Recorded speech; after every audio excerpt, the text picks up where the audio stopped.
Shogun is one of the best book adaptations I have ever seen. So of course they're going to ruin it by making a season 2 and 3. So what do I think they should have done instead? Let's talk about those.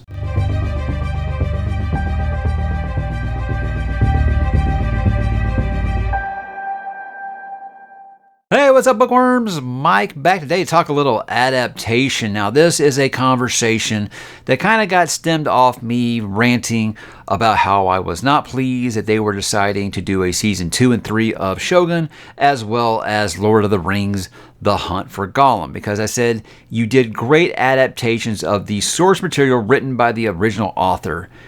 Why are you making more that isn't written by the original author? So to me, it's like you're adapting, you're calling it an adaptation, but it's just fan fiction. And with me, a lot of this has become a lot of blurred lines. But a lot of people have been like, well, then you don't like any comic book adaptation, stuff like that. Obviously, I think it's a little different. Because Shogun, they resisted the urge, which I'm sure they had, to do things to change it to something that they think would be better. And they didn't. They stayed true to the source material. That's why it frustrates me so much. Even though I loved the adaptation, it frustrates me that they're going to keep it going when there were so many other options out there. So a lot of comment that I got a lot is, well, what would you have liked to have seen them do instead? Instead of making a Shogun season 2, what would you have rather they'd done? I said, I got a handful of books that I think would have been a great idea for them to make into a limited or a mini-series if they just did it the same way that they did Shogun. Now, I want to say that I'm trying to avoid long-running series. When you're talking about the mini-series, limited series, you're talking usually 15 episodes or less, 15 hours worth of material or less when you're doing this.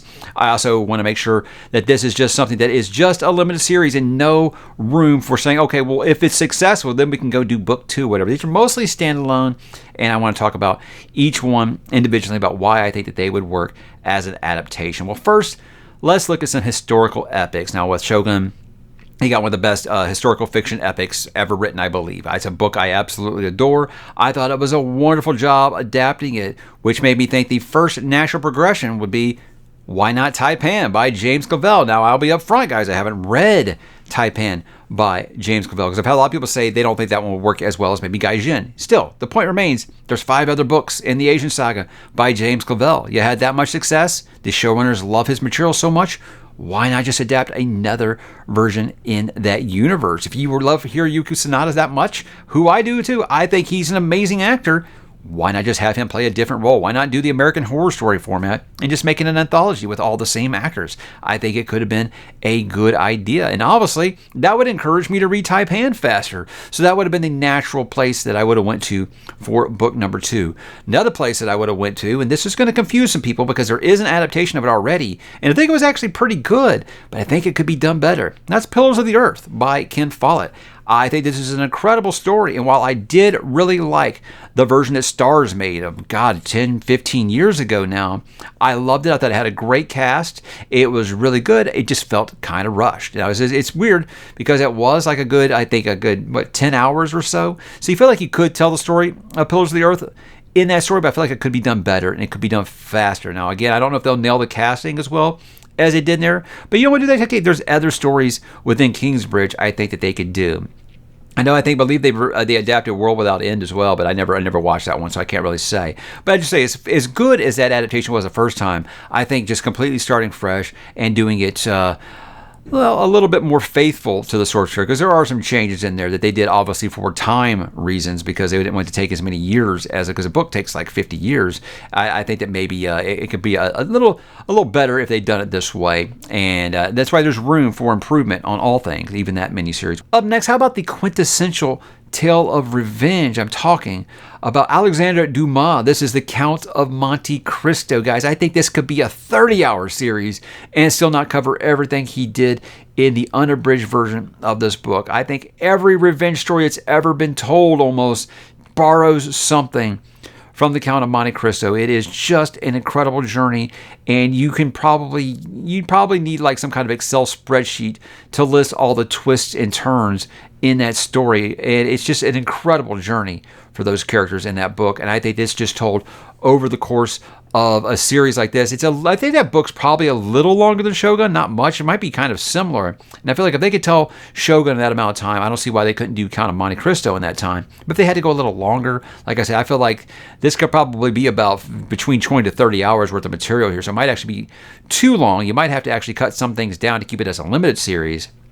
But to me, this is prime real estate for making a limited series because it's just such an incredible story. And I think there's going to be something in there for everybody. Again, this is the best revenge tale of all time. It's the one that everybody, it's the well that everyone goes back to and draws from. This could be something truly special with the right budget and the right people in charge of it. And I guess all this matters to me saying is that these all need to have someone that cares about the source material as much as the folks who did Shogun did.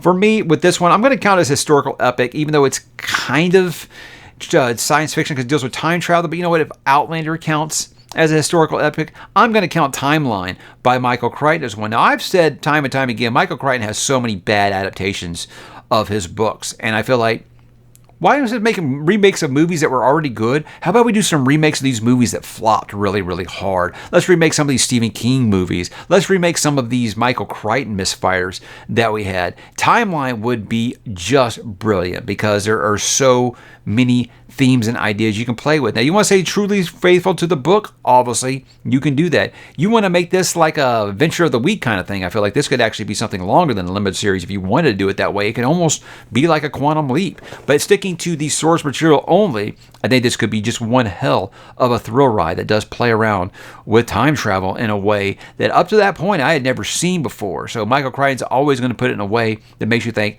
not only is this really interesting to read, but this actually seems like something that could be quite possible, because that's what Michael Crichton was the best at, and I think that would be captured really, really well. Timeline or Sphere would make an amazing, amazing limited series, but I think Timeline, with what it kind of deals with in that book and the time period, I think that would probably be better at trying to capture the audience that Shogun had. But how about moving off of the historical epics? How about some science fiction or some horror? I think for me, I started thinking about that in that ones that were done once and done pretty poorly.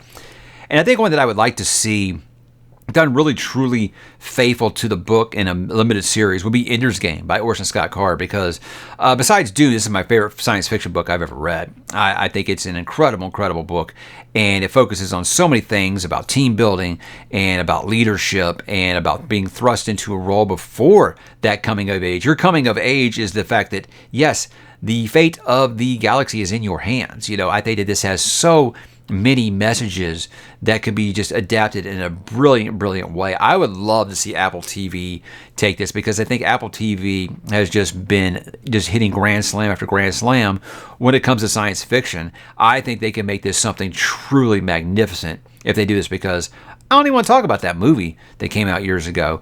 So I feel like this being done faithfully by the book, and I think it could just be an incredible, incredible story, and you could really lean into some things to open it up to a universe if you want to, because as we do know, the Ender Saga does go on for quite some time after Ender's Game. But I would love to see just a straight up faithful adaptation, limited series of Ender's Game, because that could be some really, really good sci-fi television if it is handled with care, as all these are. Another one, Hyperion by Dan Simmons, another top 5 sci-fi book for me all time.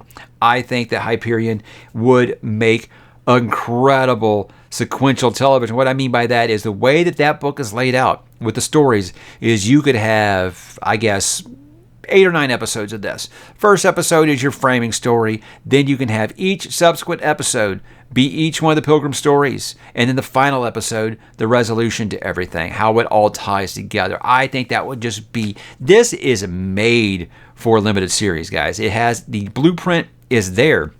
Dan Simmons laid it all out. This is your setup, here's your individual episode stories, and here's your finale. I think this could be just brilliant. I think Bradley Cooper apparently has been trying to get this done for a long time. So yeah, one of these streaming series or services should definitely pick this up for series and do that straight format right there. I think it would just be amazing. And God, how cool would it be to see the Shrike come to life on television, which would be such a great, great moment for me. Some horror stuff here. I think that Lovecraft is something that is just, I don't understand why we haven't had more of it. I mean, Lovecraft is public domain now. Instead of making all this weird, goofy shit they've done with Lovecraft stories, how about you adapt some of the actual stories faithfully? Now, Color Out of Space was a pretty good try, but even it kind of leaned into some things that were a little weird.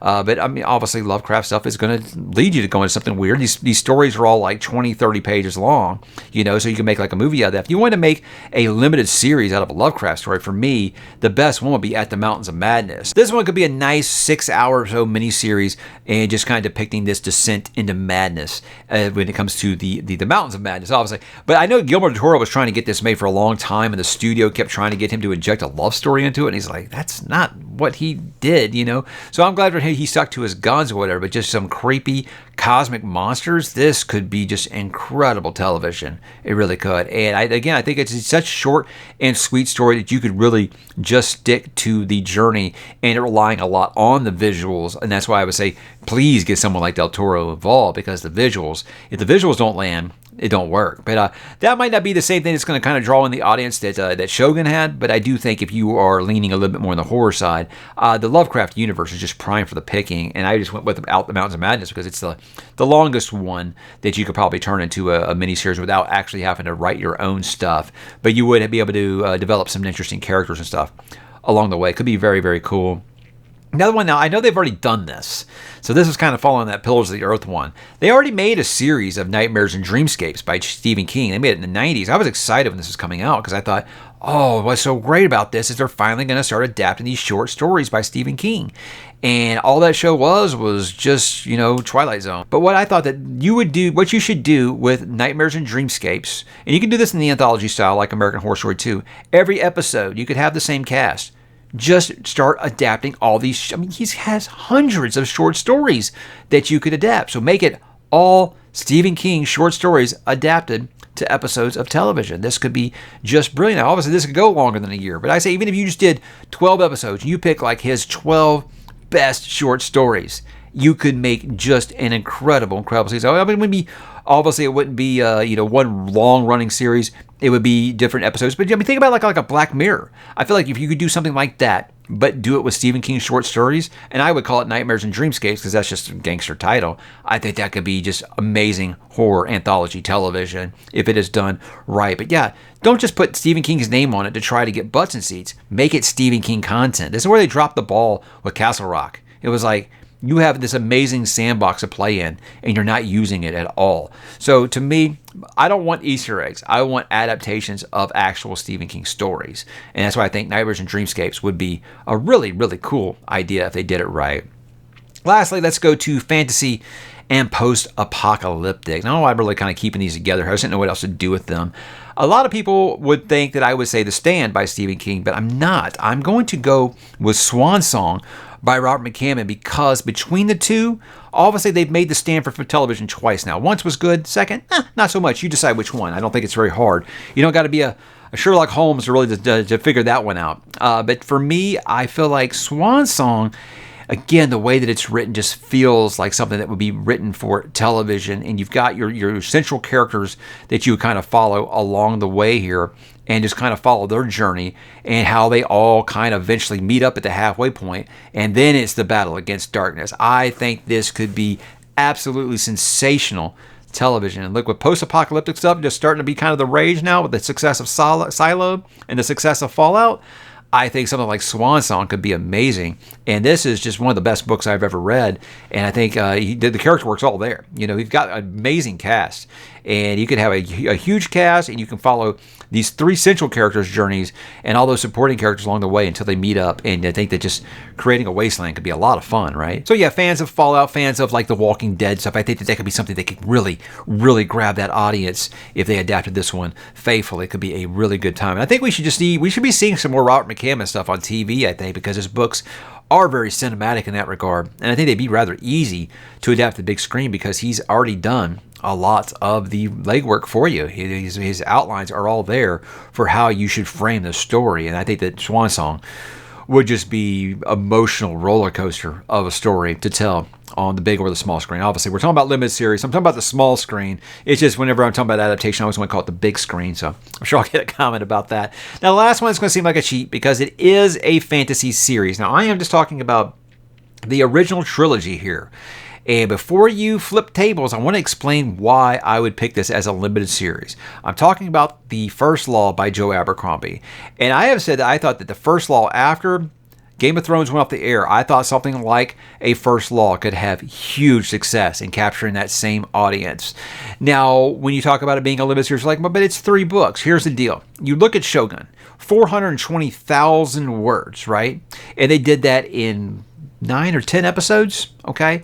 The First Law trilogy, the original trilogy, is 600,000 words. You don't think they could do this in 12 or 13 episodes? I think they could. I think they really could do this all in one, because these books are very much one story divided into 3 volumes. It is just like Lord of the Rings in that regard, in that it is definitely one story. There's just a breaking point between them. So you could find like a one omnibus edition of this and think, okay, I don't really see where the break is, because it is just book 2 picks up right where book 1 ends. Book 3 picks up right where book 2 ends, and there's a beginning, middle, and end for this story. So I think this could make an amazing, amazing adaptation, and I think the world is ready for more dark characters like this now. I mean, you've got everything out there trying to be the next Game of Thrones. And what you're doing is you're picking things that aren't like Game of Thrones, like Wheel of Time, like Percy Jackson, and trying to make it into Game of Thrones. It doesn't work. Whereas something like this, very easy transition into being something great Game of Thrones like. I think that this could be just stunning television.